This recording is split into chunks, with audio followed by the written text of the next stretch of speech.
Marie, this is Tips and Tricks, and this is how to create a repeating sales invoice in Xero. We're going to go to this invoices section, which you can go to by clicking on invoices down here. We're going to go through business and invoices.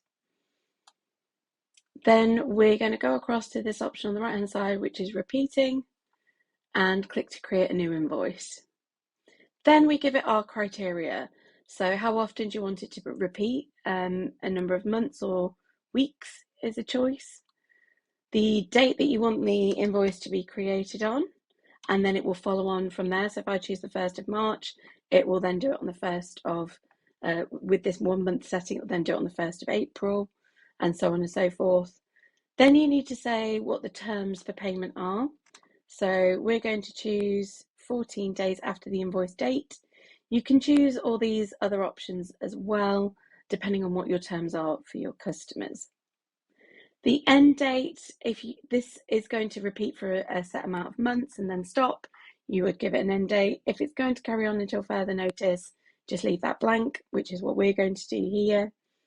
Then we've got some options. So we can save it as a draft. So the repeating invoice will create, save it as a draft. We'll manually go in, approve it, and then send it to our customer. You've got approve, where it will create the invoice and approve it, and then you manually go in and send it to your customer. Or approve for sending, which is the option we're going to choose, which will create the invoice, approve it, and then automatically send it to your customer. You then choose your customer. Then we give it a reference. So there are some placeholders you can use if you want. So some options here. So say we choose month, it will see that the invoice is created in March and it will put March there. So say it's for the March monthly service. If it's for the following month, you can click +1. It will choose the month after you've chosen for the transaction, and then it will carry on doing that going forwards. You can also choose minus, so the previous month. And the same applies with the month and year one as well. For our purpose here, we're just going to type something. So we're going to type Project A, and you can give it a branding theme if you've got multiple branding themes as well. You can also choose your currency and tax settings. We're going to choose exclusive, so it calculates the VAT on for us. I'm going to give it a description. It must have a quantity and an amount and a sales category. If you're VAT registered, this should come up automatically here. And if you're using tracking, you can choose some sort of tracking there. If you're not using tracking, you won't have an option to. And then when you're ready, you hit save.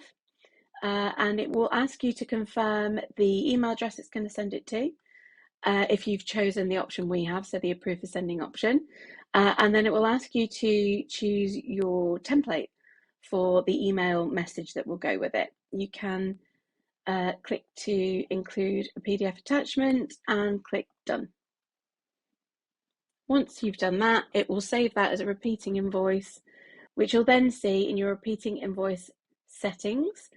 And you'll see all of the options there. You can go into it and amend it, or delete it if it's no longer needed, and anything like that as well.